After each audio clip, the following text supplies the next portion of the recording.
Off-campus introduces us to Hannah Wells, a music major and scholarship student at Breyer University, who is essentially the queen of side hustles, including cleaning for the hockey team. She's on shift when she accidentally walks in on Garrett Graham, the star captain of the hockey team, who decides to be a total menace by giving her a full view of his assets rather than covering up, which catches Hannah so off guard she trips over herself. They cross paths again in their ethics and philosophy class, where Garrett bombs an exam while Hannah aces it. Since failing the class would get him suspended from hockey, Garrett immediately tries convincing Hannah to tutor him, but she refuses. As they go about their separate days, we learn Hannah's scholarship is in trouble because her current one is being pulled, and her only real shot at a new one is winning a music showcase competition. The problem is that Hannah has always worked in classical and cultural music, so pop is way outside her comfort zone. She doesn't have a choice, and starts working on it while nursing a long-standing crush on Justin Cole, a college rock singer. Her best friend Allie has been pushing her to just go talk to him, which Hannah keeps refusing to do. Garrett, meanwhile, lives in the shadow of his father Phil Graham, a hockey legend, and the whole reason Garrett got into the sport in the first place. Phil is a bit of an egomaniac. He shows up out of nowhere, despite Garrett ignoring his calls, to announce he's getting married to a woman he's only been dating for 6 months, which sends Garrett into a tailspin. These deep-seated daddy issues are exactly why Garrett avoids commitment and sticks strictly to casual hookups. The emotional weight of his father's visit causes Garrett to fumble during his next big game, and when he heads out to clear his head, he spots Hannah singing and dancing alone in a room nearby. Something about watching her just centers him, and he heads back in and finishes the game like a pro, but now he is curious about who she is. Since he only knows her as Mona, the name he gave her, he goes on a full Instagram deep dive to find her real name. Later, he spots her at a party his friends are throwing, which is the same party Allie has convinced Hannah to attend with a mission to finally talk to Justin. Hannah is heading toward him when someone spills a drink on her. She's still managing to have a decent conversation with Justin when Garrett shows up and throws his jacket over her shoulders, calling her babe. It throws her off, but it also weirdly works, and Justin now has a name to go with the face. Hannah is rightfully annoyed that he crashed her moment, but he explains that guys like Justin only notice women they think other high-status men value. Since Garrett is basically hockey royalty on campus, pretending to date him would suddenly make Hannah more interesting in Justin's eyes. He proposes a win-win deal where she tutors him so he can stay on the team, and in exchange, he will pay her and act as her fake boyfriend to make Justin jealous. To get the world to believe they are actually dating, they need to get on The Fifth Line, a gossip blog run by Jules, who is the sister of Garrett's teammate, Logan. The plan is to establish the relationship publicly, then break up, at which point Garrett is confident Justin will want to swoop in to mend Hannah's broken heart. Both of their schedules are packed, but they swap numbers and make it work. The first tutoring session happens late one evening at the house Garrett shares with his hockey friends. He comes downstairs without a shirt to put on a show for Jules, which flusters Hannah, but Jules isn't convinced yet. The issue, it turns out, isn't that Garrett doesn't know philosophy, because he actually does. What he can't wrap his head around is how Nietzsche and Kant contradict each other, and that's what he needs to nail before their next assignment, an oral presentation, which Hannah walks him through. In their next class, Garrett tries to be the doting boyfriend by bringing Hannah coffee, blissfully unaware that she is lactose intolerant. They start playing up the relationship, Hannah leaning into him, but Justin isn't even looking their way until Hannah accidentally drops Garrett's giant metal water bottle, causing a noisy scene that makes her want to vanish into the floor. Their real opportunity to convince Jules comes when Bo and Dean Maxwell, two of Garrett's teammates, announce their 22nd birthday party in Cape Cod, where everyone has to show up as a duo. Justin is in Bo's fraternity, so he'll be there, which means Hannah and Garrett have to sell it. Hannah's best friend Allie, a theater major with a flair for the dramatic who is in the know about the fake relationship thing, helps her prep. Garrett insists that if Hannah wants to catch a guy like Justin, she needs to start dressing for the male gaze, which basically translates to being undeniably hot. In the meantime, tutoring continues along with lessons in how to actually act like a couple. Garrett points out that every time he gets close to Hannah, she blushes, and she can't be doing that in public, but Hannah insists she doesn't. To prove a point, he steps close to her, and when she doesn't blush, he raises the stakes to kissing, which proves him right. Hannah, determined to show the blush meant nothing, immediately turns and kisses Garrett's teammate, Logan, who walked in on them before she walks out. That night, Garrett has a game, and Hannah shows up as the girlfriend she's supposed to be, even though she hates hockey. Afterward, there's the Cape Cod party, and Hannah arrives in a bunny costume looking like a snack. One thing becomes clear early on: Hannah doesn't drink at parties. When Garrett goes to find her something non-alcoholic, it's actually Logan who pieces it together. It's not that Hannah doesn't drink, it's that she doesn't drink from open cups. There's more underneath that is hinted at through mini flashbacks and the panic she has whenever certain types of guys get too close. Logan suggests Garrett bring her something in a sealed can, which he does. While Garrett is hunting for drinks, Jules corners Hannah, skeptical that Graham, the king of one-night stands, could actually be a nice guy in a relationship, but Hannah defends him, talking about how Garrett can be nice when he wants to be, and how he is hardworking and dedicated in a way that most people don't see, something she learned herself when she went to tutor him at practice and ended up talking to Coach Jensen. She'd asked the coach why he didn't just speak to Garrett's professor and smooth things over, and Coach Jensen told her that Garrett specifically asked him not to. He spent his whole life in his father's shadow and wants everything he has to be something he earned himself. This earns Jules's seal of approval, especially after a well-timed peck on the cheek from Hannah. The night ends with them heading upstairs to fake a hookup, while Justin watches. Once behind closed doors, Garrett collapses onto the bed, exhausted from the performance. Hannah expects him to take the floor like a gentleman, but he refuses, suggesting they both just sleep on the bed, which doesn't work for Hannah. They go back and forth until Hannah spots the bruises covering his body from practice and offers him the bed out of sympathy, but Garrett refuses to be pitied, and they both end up stubbornly sleeping on the floor, leaving the bed totally empty. As they scroll through the 5th line and see that their couple picture is finally up, they start to actually talk. Garrett opens up about the crushing pressure of being Phil Graham's son, the constant weighing, the protein shakes, and the whistle his dad would blow every time he made a mistake. He admits he doesn't even know who he is without hockey. Hannah, in turn, talks about her music, and Garrett reveals he actually loves the genuine, raw songs she posted on her Instagram. The conversation eventually circles back to the pop showcase and how she needs to win it to stay in school, but lyrics aren't coming easily to her, and Garrett suggests she try collaborating with Justin.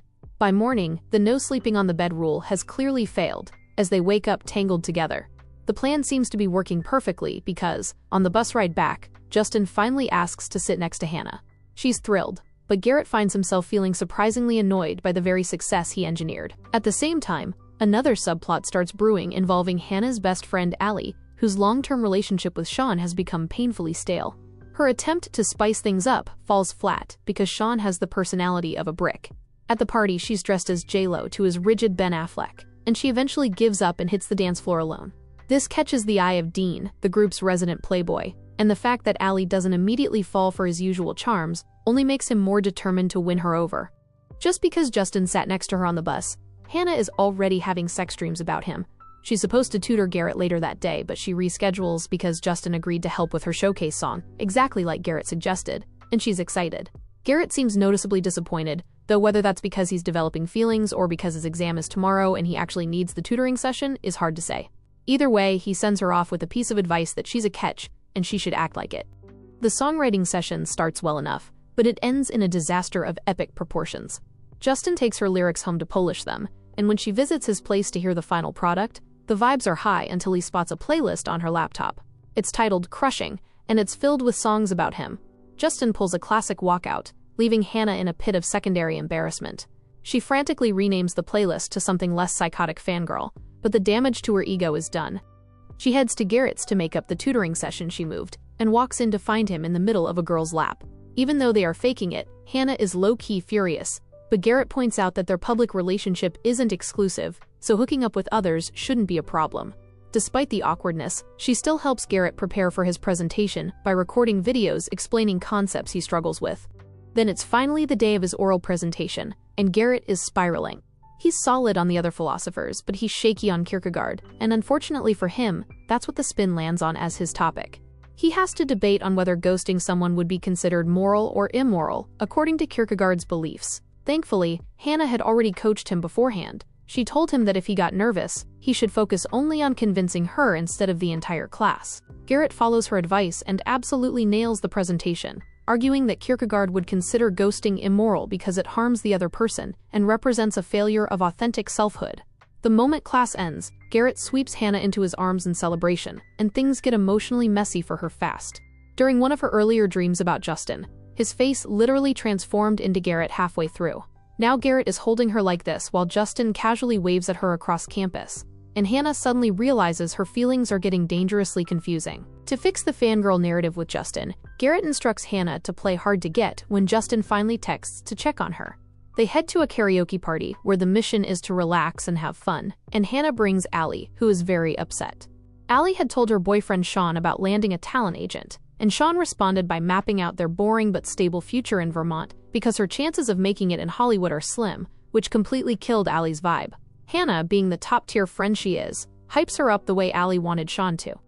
At the party, Hannah still refuses to drink from communal cups because of the trauma she's been carrying for years, but Garrett gently reassures her that he'll protect her and watch her drink the entire night. He asks if she trusts him, and Hannah realizes that she actually does.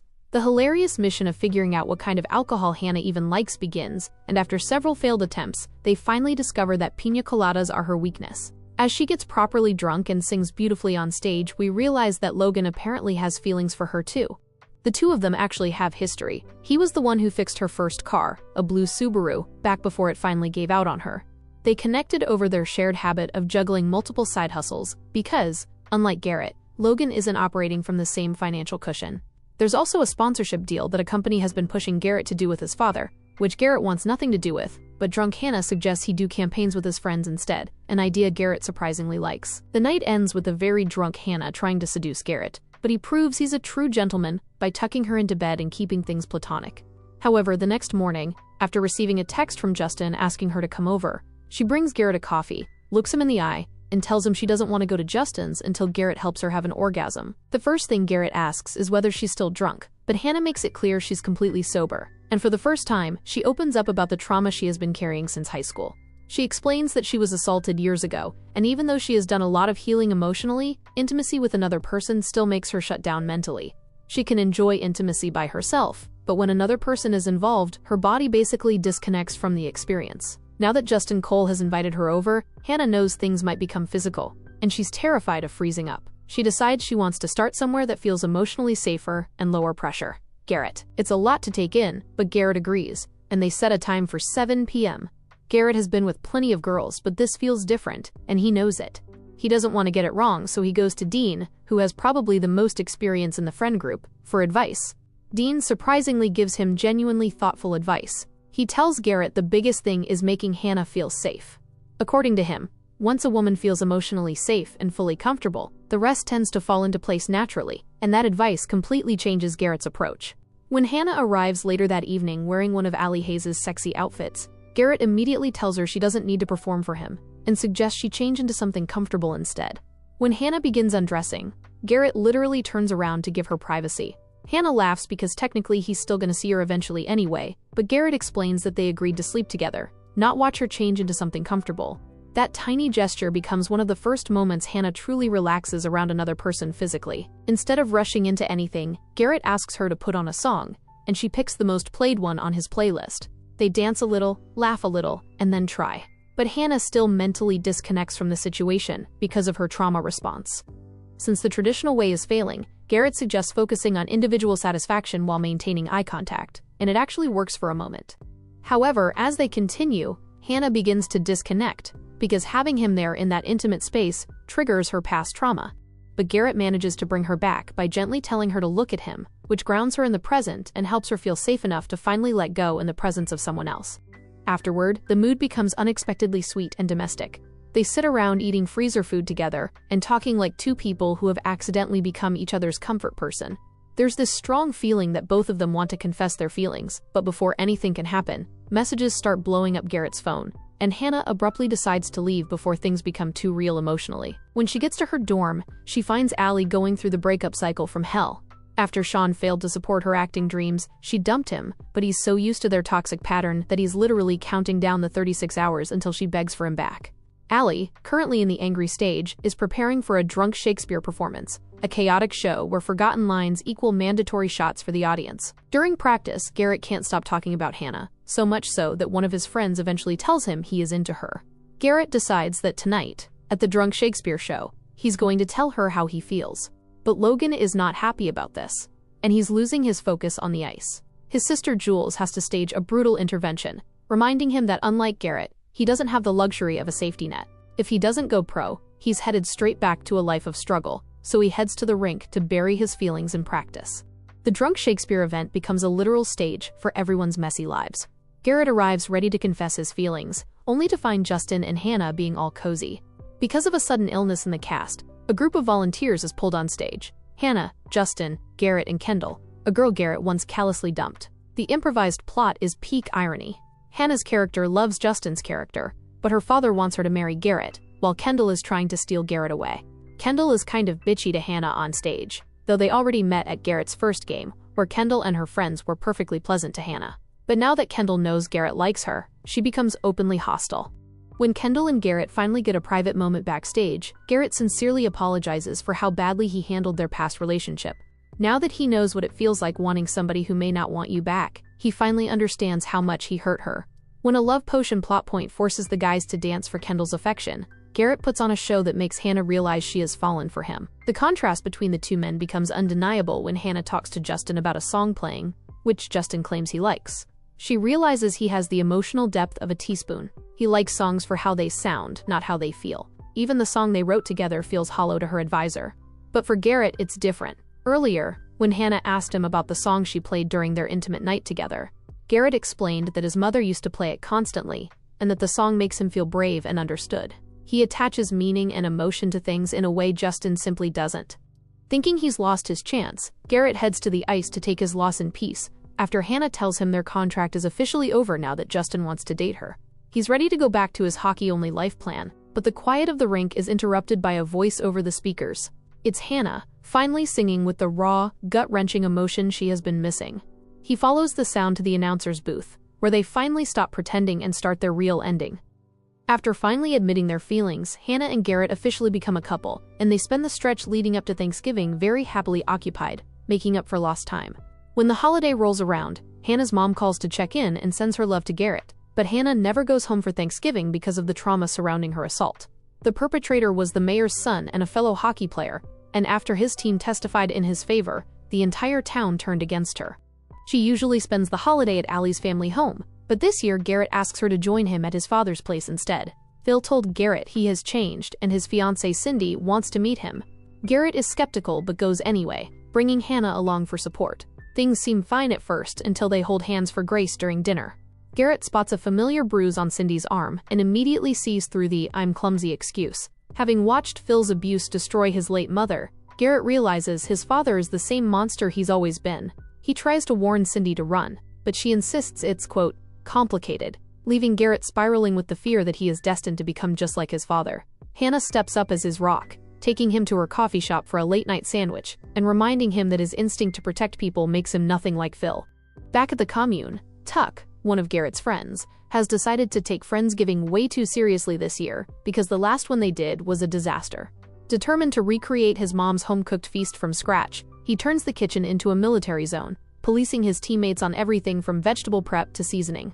Jules even rounds up extra hands to help, but Tuck's perfectionism becomes his downfall. In a classic kitchen nightmare, he forgets to pat-dry the turkey before tossing it into the deep fryer, and the moisture causes a massive flare-up that transforms the meal into a brick of charcoal.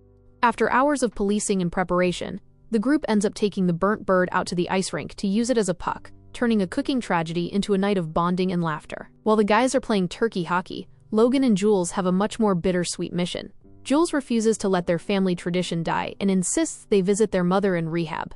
Logan is initially hesitant because he's tired of being let down by her endless cycle of addiction and broken promises to get clean, but he ultimately cannot let his sister go alone. They head to the facility to drop off their traditional Thanksgiving meal of tacos and marshmallows before heading back to join the rest of the group on the rink, finding comfort in the chosen family they have built at Briar. The entire day, though, Allie has been acting weird on the phone, claiming she was too busy with family stuff to talk.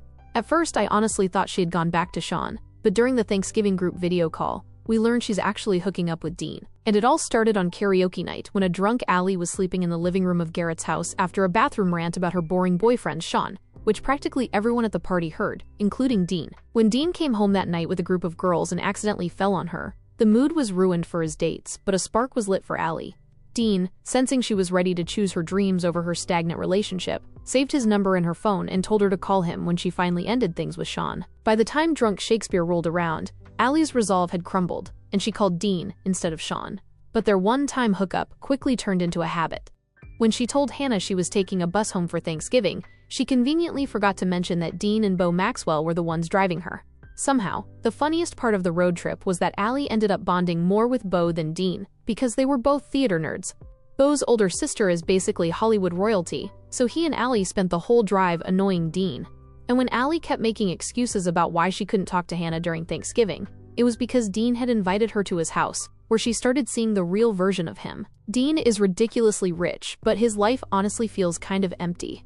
He started doing his usual charm the girl routine by giving her the grand tour, ending with the piano performance that apparently melted every woman alive. But Allie saw right through it and challenged him to just be himself. They ended up playing chess and genuinely connecting, but the guilt of secretly dating Garrett's friend crept in during the Thanksgiving group video call, and she broke things off even as Dean realized he was actually falling for her.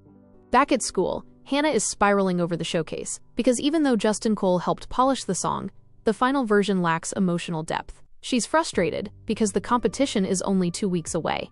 Garrett tells her she can do it, and somewhere in that conversation he tells her he loves her, and she says it back. The hockey team also runs a yearly fundraiser for the Hurricanes, a scholarship program for kids who cannot afford hockey.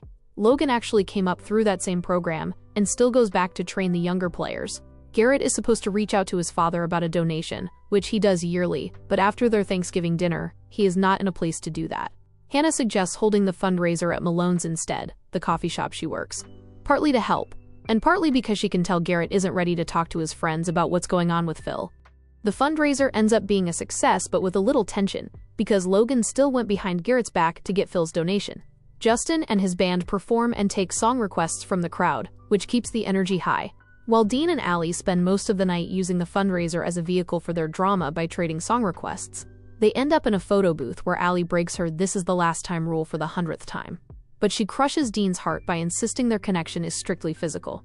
They end up back at the dorm thinking Hannah would be at Garrett's. But when Hannah texts that she wants a girls' night, Allie scrambles to get Dean out. He forgets his jacket, and as she heads to the door to return it, she opens it to find Sean standing there. He is devastated that 36 hours after their breakup, she has already moved on. While everyone else was partying, Garrett spent the night drilling the junior players on game strategy against their rivals, St. Anthony's, who are on a terrifying winning streak and threatening Briar's title. Hannah tells him they've got this, promising she'll be there cheering him on with some ridiculous cardboard sign. But that plan completely falls apart when she discovers that St. Anthony's new starting center is Aaron Delaney, the same guy who assaulted her in high school, and this information sends her straight into a panic attack. It doesn't help matters that Cindy and Garrett's father decide to attend the game, which completely throws Garrett off emotionally. Instead of trusting his teammates, he starts playing like he's a one-man army on the ice, and Aaron Delaney immediately takes advantage of that, constantly targeting and shutting him down whenever he gets close to scoring. Logan gets increasingly frustrated watching Garrett spiral, because the guy is acting like nobody else on the team exists. Things are already weird between them after Logan secretly reached out to Phil Graham for fundraising donations behind Garrett's back, so when Logan tries telling him to get his head back in the game, Garrett completely blows up at him. Garrett keeps trying to call and text Hannah because she's basically the only thing that calms him down, but Hannah is spiraling herself after learning Delaney now plays for the St. Anthony's hockey team. She tries following her therapist's old advice about writing through her emotions, but nothing comes out. Eventually, she follows the sound of music to her advisor, who is playing a piece he once wrote for his son. Before he even explains the meaning behind it, Hannah can already feel the emotion in the song, and that is when she finally understands what he meant when he said Justin's version of her showcase song lacked depth. Hannah admits that being vulnerable terrifies her, because every time she has ever opened herself up emotionally, life has punished her for it, but he gently tells her that vulnerability itself isn't the problem. The important thing is focusing on the people who truly matter, the ones who smile when they see her and stay in her corner. This realization sends Hannah running to the rink, where she finds Garrett in a timeout. The second he sees her, relief washes over him, because he genuinely thought something terrible had happened. Hannah reassures him that she is okay, and simply tells him not to let his father win. That alone is enough to recenter him, and Garrett goes back onto the ice and immediately starts dominating the game again, right until Delaney decides to run his mouth. After spotting Hannah kissing Garrett earlier, Delaney sneers that he is not just going to beat Garrett in hockey, but he is going to do it because of lying slut Hannah, and Garrett completely snaps. Honestly, it would have been smarter if he had just destroyed Delaney within the game and blamed it on aggressive hockey, but Garrett fully abandons logic. He drops everything and attacks Delaney outright, beating him so badly players have to physically drag him away before he seriously injures the guy. The fallout is devastating. Garrett is suspended for 4 games, but his father's twisted pride, celebrating the return of the old violent hockey vibe, makes Garrett feel physically sick. Terrified that he is morphing into his abusive father, Garrett breaks up with Hannah, believing he will eventually become a monster in her eyes. Hannah spends the rest of the day dismantling herself. Ever since the assault, she has blamed herself for every terrible thing that happened afterward, like her parents losing their jobs, the town turning against them, the financial strain from lawyers and therapy, and now Garrett potentially losing his hockey future too. She calls her mom in tears, convinced she ruins everyone she loves, but her mother immediately shuts that down, reminding Hannah that she didn't do anything wrong. She was a teenage girl who got roofied and assaulted, so the blame belongs entirely to the person who hurt her, not to her. Her parents also reassure her that they will figure out the scholarship situation together, because she is still their daughter before anything else. While Hannah's relationship is falling apart, Allie is spiraling over her ex Sean's parting words that she is incapable of being single. So when Beau asks her to help his older sister Joanna Maxwell tape an audition, Allie spills everything about Dean, and Joanna quickly points out that whatever Allie calls it, months of exclusivity, emotional attachment, and constant hookups basically is a relationship. Determined to break the cycle, Joanna takes Allie to a bar where Allie flirts with a stranger using a fake ID. Joanna suggests Allie sleep with him to prove she can be carefree and unattached, but even when Allie tries, she can't fully go through with it. The stranger eventually suggests they just kiss instead, mostly because Joanna is watching the entire thing like it is an experiment she desperately needs to pass. Afterward, convinced she now needs to commit to being casual, Allie tells Dean they should start sleeping with other people if they are going to continue whatever this is. Dean agrees outwardly, but internally the guy is already down horrendous for her.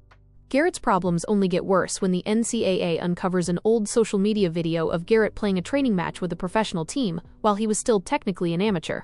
Because it counts as a professional practice, Garrett is declared an ineligible player from the moment he stepped foot at Briar, so every single game the team played with him gets wiped from the record books, and their entire season basically resets to zero overnight. Worse, most of their players are injured, and without Garrett, they desperately need new players. Logan suggests a talented kid from tryouts named Hunter Davenport, but Dean fiercely objects for a mysterious reason nobody fully understands yet. Around the same time, Allie finally follows through on her homework of hooking up with someone else after randomly running into the same guy from the bar again.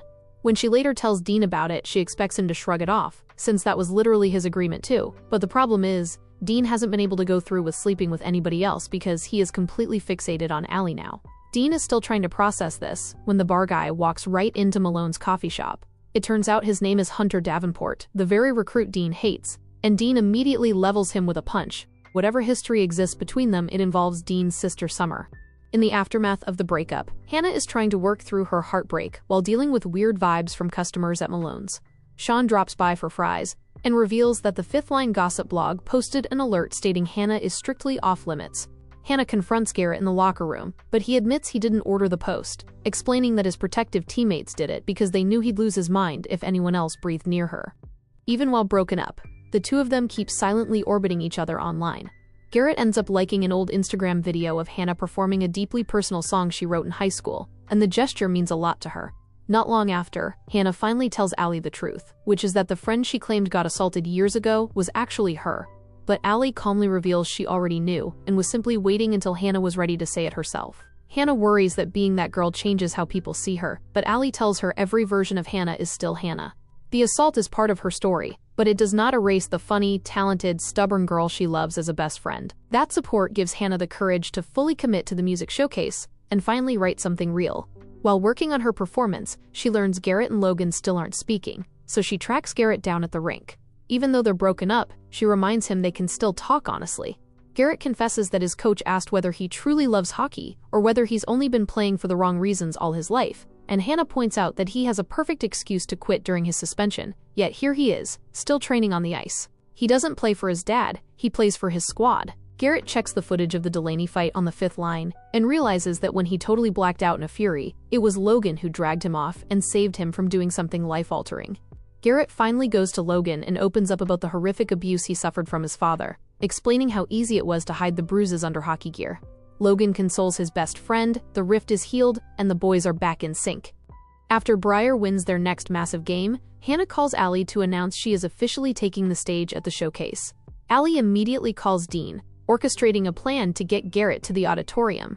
When Garrett hesitates, fearing he should let Hannah move on, Logan steps in as the ultimate wingman, reminding him that he is nothing like his father and that they belong together. The squad rushes to the showcase just in time to watch Hannah deliver a breathtaking, emotionally raw performance that leaves the crowd stunned. Afterward, Garrett finds her, delivers a heartfelt apology for pushing her away, and begs for a real chance. They share a beautiful, curse-breaking kiss to solidify their relationship. Though Hannah doesn't take home the first-place trophy for the showcase, her immense talent catches the eye of the judges, earning her a prestigious paid internship that will help secure her financial future at Briar. Season 1 wraps up with the Ice King and the Music Major finally on the same page, leaving the locker room doors wide open for Allie and Dean's drama to take center stage in Season 2.